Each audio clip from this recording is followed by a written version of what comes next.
શ્રી ગણેશાય નમઃ. આજના વિડીયોમાં આપણે સાંભળીશું કારતક વદ 11 ઉત્પત્તિ એકાદશીની વ્રત કથા. આપને આ વિડીયો પસંદ આવે તો લાઈક કરજો, શેર કરજો અને મારી ચેનલ સબસ્ક્રાઇબ કરજો. એકાદશી તિથિ પ્રારંભ થાય છે તારીખ 15 નવેમ્બર 2025 રાત્રે 12:49 જે આ તિથિ પૂર્ણ થાય છે તારીખ 16 નવેમ્બર 2025 રાત્રે 2:37 આથી ઉદયા તિથિ અનુસાર ઉત્પત્તિ એકાદશીનું વ્રત તારીખ 15 નવેમ્બર 2025 શનિવારના દિવસે રાખવાનું રહેશે. એકાદશીના પારણ 16 નવેમ્બર 2025 રવિવારે વહેલી સવારે કરવાના રહેશે. શ્રી સુત ગોસ્વામીએ એકત્રિત થયેલા બ્રાહ્મણો અને સંતોને કહ્યું, જો કોઈ પણ વ્યક્તિ ભજન ભાવપૂર્વક અને શ્રદ્ધાથી શ્રી કૃષ્ણએ વર્ણવેલ એકાદશીનું વ્રત કરે અથવા તેનો મહિમા અને એકાદશી કરવાના નિયમો અને વિધિ વિધાનનું યોગ્ય પાલન કરે તો તે આ જીવનમાં સુખ શાંતિ પ્રાપ્ત કરશે અને બીજા જન્મમાં શ્રી વિષ્ણુના સ્વર્ગની પ્રાપ્તિ કરશે.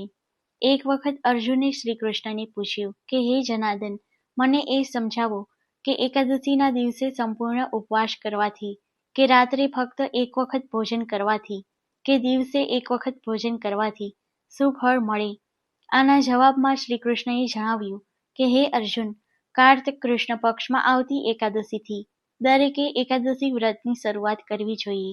એકાદશીના દિવસે વહેલી સવારે ઉપવાસ કરવાનો નિશ્ચય કરવો જોઈએ. મધ્યાહને સ્નાન કરી શરીર શુદ્ધ બનાવવું જોઈએ. સ્નાન કરતી વખતે પ્રાર્થના કરવી કે હે અશ્વક્રાંતિ, હે રથક્રાંતિ, હે વસુંધરા, હે પૃથ્વી માતા, મારા પૂર્વજન્મના પાપોનો નાશ કરો જેથી કરીને હું સ્વર્ગ પ્રાપ્ત કરી શકું. સ્નાન પૂર્ણ કર્યા પછી ગોવિંદની ભક્તિ કરવી. એક વખત સ્વર્ગના રાજા ઇન્દ્ર સ્વર્ગના અન્ય દેવતાઓ સાથે પરમાત્મા પાસે આવ્યા અને પરમાત્માને પ્રાર્થના કરી, હે વિશ્વ નિયંતા, હે દેવોના પણ દેવ, અમે આપને અમારા હૃદયપૂર્વકના પ્રણામ પાઠવીએ છીએ. આપ દરેકના માતા પિતા અને પરમ આશ્ચર્યદાતા છો. આપ જ સર્વના સર્જક, રક્ષક અને વિનાશક છો. આપ જ સારી પૃથ્વી, આકાશ અને ભૌતિક જગતના સર્જક છો. આપ પોતે જ બ્રહ્મા, વિષ્ણુ અને મહેશ છો. આપ જ સર્વ પ્રકારના ત્યાગ, તપ, સ્તોત્રના ભોગતા છો. આ ત્રણેય સૃષ્ટિમાં એવો કોઈ પદાર્થ નથી કે જેના આપ માલિક ન હોય અને આપના નિયંત્રણમાં ન હોય. હે હરિ, હે પરબ્રહ્મ પરમાત્મા, હે દેવોના પણ દેવ, હે દેવતાઓના સર્વોપરી, હે સર્વે આત્માઓના રક્ષક, હે પરમ રહસ્ય, દૈત્યોએ સ્વર્ગના દેવતાઓનું સામ્રાજ્ય છીનવી તેમને સ્વર્ગમાંથી હાંકી કાઢ્યા. તેઓ ભયભીત બનીને આપના ચરણ કમળમાં સમર્પિત થયા છે. પ્રભુ, તેમનું રક્ષણ કરો. હે વિશ્વ નિયંતા, પ્રભુ, અમારું સ્વર્ગમાંથી પતન થયું છે અને અમે પૃથ્વી પર આવ્યા છીએ અને ભવસાગરમાં ભટકાઈએ છીએ. પ્રભુ, દયા કરીને અમારો ઉદ્ધાર કરો. ઇન્દ્રની આવી દર્દભરી પ્રાર્થના સાંભળી વિષ્ણુ ભગવાને તેને પૂછ્યું, એવો કોણ ભયાનક દાનવ છે જેણે દેવતાઓને હરાવ્યા? તેનું નામ શું છે? તેની આ શક્તિનો સ્ત્રોત કોણ છે? હે ઇન્દ્ર, તમે કોઈ પણ જાતનો ભય રાખ્યા વગર વિગતે સમજાવો. ઇન્દ્રએ જવાબ આપ્યો, હે દેવાધિદેવ, હે ભક્તોના મુક્તિદાતા, હે પરબ્રહ્મ પરમાત્મા, બ્રાહ્મણના વંશમાં જન્મેલો ભયાનક રાક્ષસ જેનું નામ નિધિજંગા છે, તેણે પહેલા દેવતાઓને હેરાન કર્યા. તેનો એટલો જ શક્તિશાળી રાક્ષસ પુત્ર છે જેનું નામ મોર છે. આ મહાન રાક્ષસ મોરની રાજધાનીનું નામ ચંદ્રાવતી છે. તેણે બધા દેવતાઓને સ્વર્ગમાંથી હાંકી કાઢ્યા છે અને તેણે સ્વર્ગનું રાજ્ય પચાવી પાડ્યું છે. અને ઇન્દ્ર, અગ્નિ, યમ, વાયુ, ઈશા, ચંદ્રમા અને વરુણ બધું જ પોતે છે તેમ માને છે. બધા દેવતાઓ ભેગા થઈને પણ તેના પર વિજય મેળવી શક્યા નથી. હે વિષ્ણુ, આ રાક્ષસનો નાશ કરો અને દેવતાઓનું રક્ષણ કરો. ઇન્દ્રના શબ્દો સાંભળી ભગવાન દેવતાઓને હેરાન કરનારા તરફ ગુસ્સે થયા અને કહ્યું, હે દેવતાઓના રાજા ઇન્દ્ર, તમારા દુશ્મન શક્તિશાળી દૈત્યને હું જાતે મારીશ. હવે તમે બધા ચંદ્રાવતી શહેરમાં પાછા જાઓ.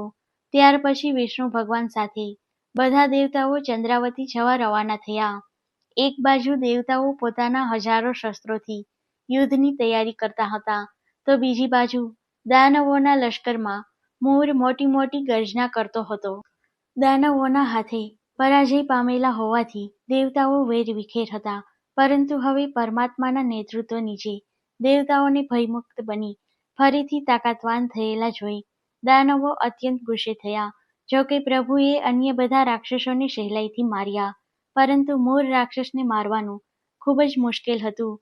જુદા જુદા પ્રકારના ઘણા શસ્ત્રોનો ઉપયોગ કરવા છતાં ભગવાન મૂળ રાક્ષસને મારી શક્યા નહીં. તેઓએ રાક્ષસ સાથે 10,000 વર્ષ યુદ્ધ કર્યું. છેવટે ભગવાને તેને હરાવ્યો અને પછી બદ્રિકાશ્રમ ગમન કર્યું. બદ્રિકાશ્રમમાં ભગવાન એક ભવ્ય ગુફા હિમાવતીમાં ગયા અને ત્યાં આરામ કર્યો. પરમાત્માએ અર્જુન સાથેની પોતાની વાતચીત ચાલુ રાખતા કહ્યું, હે અર્જુન, ત્યાર પછી તે રાક્ષસે મારો પીછો કર્યો અને તે ગુફામાં પ્રવેશ્યો. મને આરામ કરતો જોઈ તેણે મને મારી નાખવાનું વિચાર્યું. તે સમયે મારા શરીરમાંથી એક તેજસ્વી દેવી વિવિધ દેવી શસ્ત્રો સાથે બહાર આવી અને તે રાક્ષસ સાથે લડવાનું શરૂ કર્યું. તે દેવીએ રાક્ષસ સાથે ખૂબ લાંબા સમય સુધી લડાઈ કરી અને છેવટે દેવીએ રાક્ષસનું માથું ઉડાવી દીધું. આ પછી બીજા રાક્ષસો ભયના માર્યા પાતાળલોકમાં ભાગી ગયા. જ્યારે ભગવાન આરામમાંથી ઉઠ્યા ત્યારે તેમને મૂળ રાક્ષસનો મૃતદેહ તેમની સામે પડેલો જોયો અને તેજસ્વી દેવીને પોતાની સામે બે હાથ જોડીને ઊભેલી જોઈ. તેને આ રીતે ઊભેલી જોઈ ભગવાને આશ્ચર્યથી પૂછ્યું, તું કોણ છે? દેવીએ જવાબ આપ્યો, મારા પ્રભુ, હું તમારા શરીરમાંથી જન્મી છું અને મેં જ આ રાક્ષસને માર્યો છે. તમને આ રીતે સૂતેલા જોઈ પેલો રાક્ષસ આપને મારવાનો પ્રયત્ન કરતો હતો, તેથી મેં તેને મારી નાખ્યો. પરમાત્માએ કહ્યું, હે દેવી, હું તારા આ કાર્યથી ખૂબ પ્રસન્ન છું. તારી મુક્તિ માટે જે ઈચ્છા હોય તે તું માગ. તું મારી આધ્યાત્મિક શક્તિ છે અને તું એકાદશીના દિવસે જન્મી હોવાથી તને આજથી લોકો ઉત્પત્તિ એકાદશી તરીકે ઓળખશે.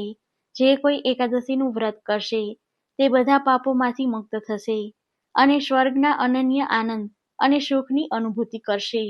તે દિવસથી સર્વત્ર એકાદશીનું વ્રત ભક્તિભાવપૂર્વક પાળવામાં આવે છે.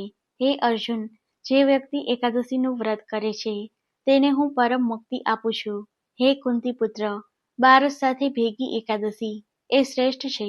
એકાદશીના દિવસે દરેકે ઇન્દ્રિય સુખ, ખોરાક, મદિરા, માંસ, મધ, ધાતુના પાત્રમાં જમવાનું કે જમવામાં તેલનો ઉપયોગ ત્યાગવો જોઈએ. જે વ્યક્તિ એકાદશીનો ઉપવાસ કરે અને તેનો મહિમા સાંભળે તો તેને ઘણી સિદ્ધિઓ મળશે.